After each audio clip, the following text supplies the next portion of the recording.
कांग्रेस के पूर्व अध्यक्ष राहुल गांधी की संसद सदस्यता रद्द होने के बाद से सड़क से लेकर संसद तक बवाल हुआ था। अब सुप्रीम कोर्ट में भी यह बवाल देखने को मिल रहा है। सुप्रीम कोर्ट ने कांग्रेस नेता राहुल गांधी की सांसदी को बहाल करने को चुनौती देने वाली याचिका दायर करने वाले वकील अशोक पांडे को आज फिर से जमकर फटकार लगाई है। कोर्ट ने उन पर लगाए गए जुर्माने को वापस लेने से इनकार कर दिया। सुप्रीम कोर्ट ने इसी साल जनवरी में उनकी अर्जी खारिज करते हुए 1 लाख रुपए का भारी जुर्माना लगाया था। उसके बाद वकील पांडे ने दोबारा सुप्रीम कोर्ट का दरवाजा खटखटाया था और अपने जुर्माने को वापस लेने का अनुरोध किया था। जस्टिस BR गवाई ने मंगलवार को मामले की सुनवाई करते हुए न सिर्फ जुर्माना वापसी से इनकार कर दिया बल्कि वो वकील अशोक पांडे पर बुरी तरह भड़क गए। सुनवाई के दौरान कोर्ट रूम में माहौल ऐसा बिगड़ा कि जस्टिस गवाई ने वकील पांडे को सख्त लहजे में चेतावनी तक दे डाली। लाइव लॉ के मुताबिक जस्टिस गवाई ने 2 टूक कहा, अगर इसके बाद आपने एक शब्द भी आगे बोला तो हम आपके खिलाफ अदालत की अवमानना का मामला दर्ज करेंगे। आपको इतनी सारी याचिकाएं दायर करने से पहले 100 बार सोचना चाहिए था। इस दौरान जस्टिस गवाई ने वकील पांडे से पूछा कि आपने अब तक कितनी PIL दाखिल किए हैं और कोर्ट ने कितने मामलों में आप पर जुर्माना लगाया है। इस पर पांडे ने कहा, मैंने 200 PIL दाखिल किए हैं। इसके आगे पांडे ने जो कहा उन पर जस्टिस गवाई भड़क गए। वकील पांडे ने कहा, मैं संविधान पीठ के फैसले पर भरोसा करता हूं, कृपया आप जुर्माना वापस लीजिए। इस पर जस्टिस गवाई नाराज हो गए। उन्होंने कहा, अब आप जाइए, अगर आप पोडियम नहीं छोड़ेंगे तो हमें शर्मिंदा होना पड़ेगा। आप अवमानना का नोटिस स्वीकार कर रहे हैं या कोर्ट रूम छोड़कर जा रहे हैं। इतने पर भी जब पांडे कोर्ट छोड़ने को राजी नहीं हुए तो जस्टिस गवाई ने भड़कते हुए कहा, अब आप जाते हैं या मैं कोर्ट मार्शल को बुलाऊं। उसके बाद वकील पांडे ने कहा कि वो कोर्ट से बाहर जा रहे हैं लेकिन जुर्माना वापस ले। बता दें कि इसी साल जनवरी में राहुल गांधी की लोकसभा सदस्यता की बहाली को चुनौती देने वाली याचिका सुप्रीम कोर्ट ने खारिज कर दी थी।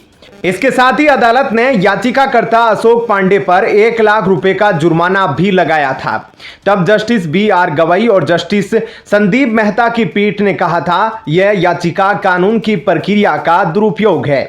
कोर्ट ने राहुल गांधी की लोकसभा सदस्यता की बहाली को चुनौती देने वाली पांडे की याचिका पर सुनवाई करते हुए तब उनकी नीयत पर भी सवाल उठाए थे।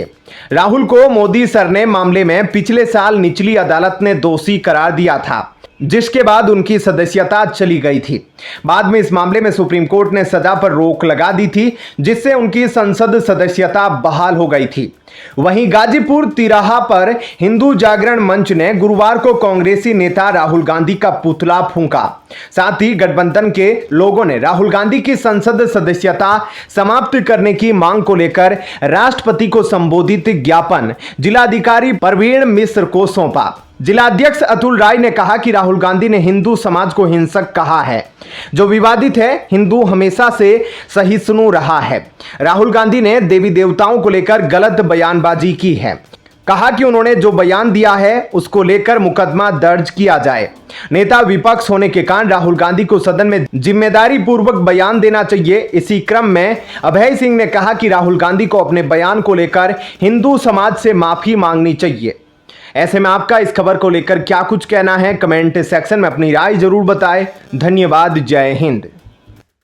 दिल्ली शराब घोटाले मामले से जुड़े मनी लॉन्ड्रिंग केस में आम आदमी पार्टी मुसीबतों में घिरी है। पार्टी मुखिया अरविंद केजरीवाल जेल में हैं। इसी कड़ी में आपके अपने ही बेगाने होने लगे हैं। कुछ नेता नजर नहीं आ रहे हैं तो कुछ नया ठिकाना तलाश रहे हैं। आम आदमी पार्टी की मुसीबतें लगातार बढ़ती ही जा रही हैं। संयोजक से लेकर अन्य नेता किसी न किसी घोटाले में फंसे हुए हैं। वहीं कुछ पार्टी से इस्तीफा भी दे रहे हैं। आपको बता दें कि दिल्ली में आम आदमी पार्टी के मंत्री राजकुमार आनंद ने भी अपने पद और पार्टी से इस्तीफा दे दिया था। अब उन्होंने बीजेपी का दामन थाम लिया है। राजकुमार आनंद के साथ उनकी पत्नी वीणा आनंद भी बीजेपी में शामिल हो गई हैं। इसके अलावा आम आदमी पार्टी के कुछ अन्य नेता भी बीजेपी में शामिल हुए हैं। दिल्ली में अगले ही साल विधानसभा चुनाव होने हैं। ऐसे में राजकुमार आनंद के बीजेपी में शामिल होने को आम आदमी पार्टी के लिए एक बड़े झटके के तौर पर देखा जा रहा है। इससे पहले अप्रैल के महीने में राजकुमार आनंद ने आप सरकार में मंत्री पद से इस्तीफा दे दिया था। पटेल नगर से विधायक रह चुके राजकुमार आनंद ने आप सरकार से इस्तीफा देते वक्त कहा था कि भ्रष्टाचार को लेकर दिल्ली सरकार की जो नीति है वो उससे सहमत नहीं है। हालांकि आम आदमी पार्टी को छोड़ने के बाद राजकुमार आनंद बीएसपी में शामिल हो गए थे। उस वक्त भी कयास लगाए जा रहे थे कि राजकुमार आनंद बीजेपी में शामिल हो सकते हैं, लेकिन उस वक्त वो बसपा में शामिल हो गए थे। अब राजकुमार आनंद ने अपनी पत्नी के साथ बीजेपी का दामन थाम लिया है। राजकुमार आनंद ने बसपा में शामिल होने के बाद कहा था कि वो अपने घर लौट आए हैं। आपसे इस्तीफा देने के बाद राजकुमार आनंद ने कहा था कि आम आदमी पार्टी में दलित विधायकों, मंत्रियों और अन्य नेताओं को सम्मान नहीं दिया जाता है। अरविंद केजरीवाल सरकार में सामाजिक कल्याण मंत्री रह चुके राजकुमार आनंद ने साल 2020 में पहली बार पटेल नगर विधानसभा सीट से जीत हासिल की थी। वैसे इसी विधानसभा सीट से राजकुमार आनंद की पत्नी भी विधायक रह चुकी हैं। अरविंद केजरीवाल फिलहाल दिल्ली आबकारी नीति से जुड़े मनी लॉन्ड्रिंग केस में जेल में बंद हैं। राजकुमार आनंद शुरुआत से ही आम आदमी पार्टी से जुड़े थे। केजरीवाल उनकी सादगी और मेहनत के लिए काफी पसंद करते थे। इस्तीफा देते समय राजकुमार ने आम आदमी पार्टी पर भ्रष्टाचार का बड़ा आरोप लगाया था। उन्होंने कहा था कि पार्टी भ्रष्टाचार में डूब गई है, अब मैं इस पार्टी में नहीं रह सकता। राजकुमार को 3 नवंबर 2022 को दिल्ली कैबिनेट में शामिल किया गया था। उनके पास सामाजिक कल्याण, SC और ST, गुरुद्वारा चुनाव, सहकारी समिति के रजिस्ट्रार विभाग थे। राजकुमार आनंद ने 2011 में इंडिया अगेंस्ट करप्शन आंदोलन में सक्रिय रूप से भाग लिया था, जहां वे अरविंद केजरीवाल और उनके दृष्टिकोण राजनीति बदलेगी तो देश बदलेगा से बहुत प्रभावित हुए। इसके बाद वो आम आदमी पार्टी में शामिल हुए और 2020 में दिल्ली की पटेल नगर विधानसभा से विधायक चुने गए। भारतीय जनता पार्टी ने मंगलवार को सोनीपत जिले के राय से विधायक मोहनलाल बड़ोली को पार्टी की हरियाणा इकाई का नया अध्यक्ष नियुक्त किया है। लंबे समय से राष्ट्रीय स्वयंसेवक संघ से जुड़े रहे बड़ोली मुख्यमंत्री नायब सिंह सैनी की जगह लेंगे, जिनके पास प्रदेश अध्यक्ष की जिम्मेदारी भी थी। हालांकि वे हालिया लोकसभा चुनाव हार चुके हैं। बावजूद इसके पार्टी ने उनके कंधों पर बड़ी जिम्मेदारी सौंपी है। तो वहीं कांग्रेस अध्यक्ष खड़गे की कुर्सी बाल बाल बची है। दरअसल लोकसभा चुनाव में कांग्रेस के 2 राज्यसभा सांसदों की जीत के बाद पार्टी राज्यसभा में उलझ गई। दीपेंद्र सिंह हुड्डा और केसी वेणुगोपाल की जीत के बाद अब कांग्रेस के सामने राज्यसभा में नेता प्रतिपक्ष की कुर्सी बचाने की चुनौती खड़ी हो गई है। दरअसल कांग्रेस के राज्यसभा सांसदों ने जिन 2 सीटों से इस्तीफा दिया उस पर दोबारा जीत नहीं मिलेगी। इस हालात से निपटने के लिए कांग्रेस ने तेलंगाना के BRS सांसद को अपने पाले में कर लिया। BRS सांसद रहे केशव राव कांग्रेस ज्वाइन करने के बाद अपनी सीट से इस्तीफा दे दिया। अब इस सीट से जीतने वाला कांग्रेस की राज्यसभा सांसदों की संख्या 27 हो जाएगी और सदन में नेता विपक्ष का पद जाते जाते बच गया, यानी सुरक्षित हो जाएगा। अभी कांग्रेस नेता मल्लिकार्जुन खड़गे राज्यसभा में नेता विपक्ष है।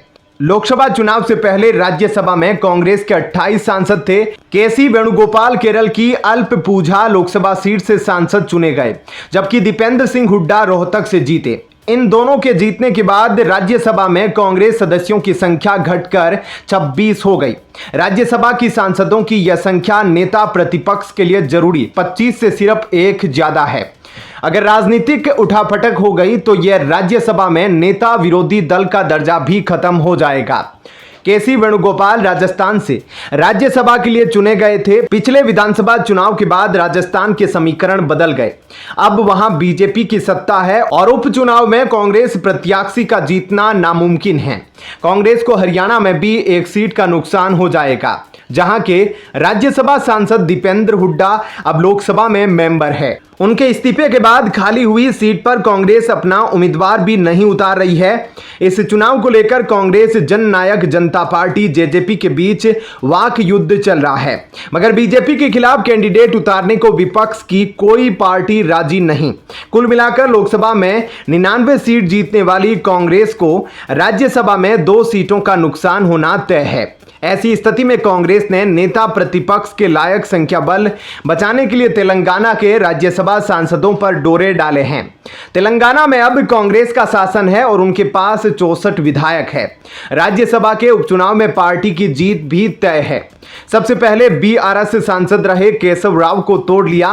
केशव राव ने राज्यसभा से इस्तीफा दे दिया है। संभावना जताई जा रही है कि अब कांग्रेस के कोटे से 2 साल के बचे हुए कार्यकाल को पूरा किया जाएगा। चर्चा है कि उनकी जगह अभिषेक मनु सिंघवी को कांग्रेस मौका दे सकती है। केशव राव आंध्र प्रदेश कांग्रेस के अध्यक्ष रह चुके हैं। वे राज्य के प्रभारी CWC सदस्य भी थे। उन्होंने 2013 में कांग्रेस छोड़ दी और TRS में चले गए थे। अब तेलंगाना में BRS काफी कमजोर हो चुकी है। कांग्रेस छोड़कर आए नेता घर वापसी कर रहे हैं। अब BRS के विधानसभा में 39 विधायक है, जबकि लोकसभा में उसे एक सीट भी नहीं मिली है। ऐसे में आपका इस खबर को लेकर क्या कुछ कहना है, कमेंट सेक्शन में अपनी राय जरूर बताएं। धन्यवाद। जय हिंद। लोकसभा चुनाव में प्रधानमंत्री नरेंद्र मोदी के नेतृत्व में सफलता भाजपा और NDA गठबंधन को मिली है। कांग्रेस पार्टी इस लोकसभा चुनाव में 13 राज्यों में खाता भी नहीं खोल पाई। NDA गठबंधन इस चुनाव में पूरी तरह से हारा है, लेकिन कांग्रेस हार के बाद भी जश्न मना रही है। कांग्रेस देश में गलत नैरेटिव सेट करने की कोशिश कर रही है कि वह सफल हुई है। अब एक और राज्य में NDA गठबंधन का पूरा सफाया हो गया है। सिक्किम डेमोक्रेटिक फ्रंट SDF के एकमात्र विधायक तेंजिंग नोरबू लांथा बुधवार को सत्तारूढ़ सिक्किम क्रांतिकारी मोर्चा SKM में शामिल हो गए हैं। इस तरह सिक्किम में अब विपक्ष का एक भी विधायक नहीं रह गया।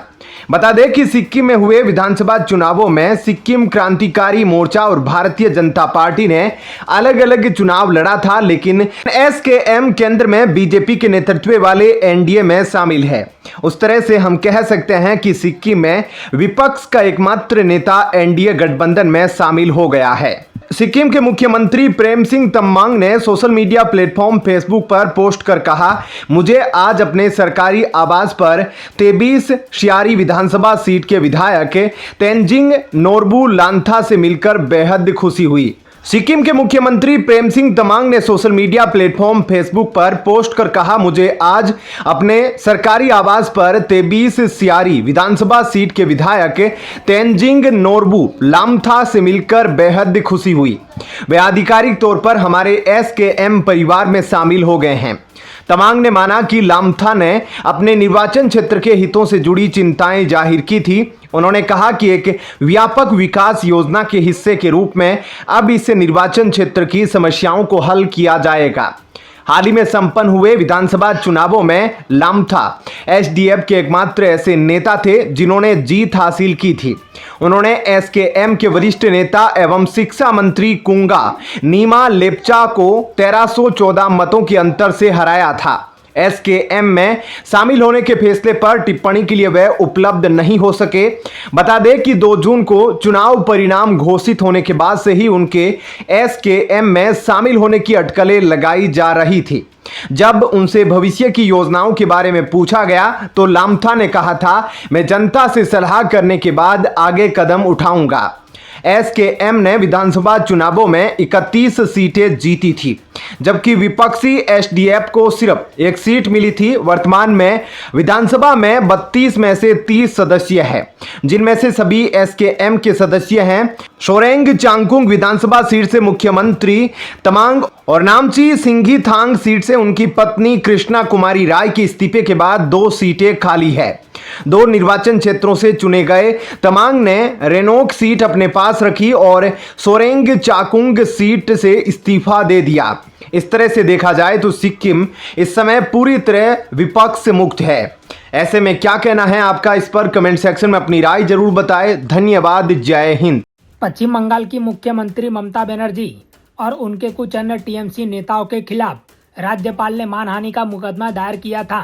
इस मामले पर अंतरिम आदेश के लिए दायर आवेदन पर कलकत्ता हाईकोर्ट सोमवार को सुनवाई करेगा।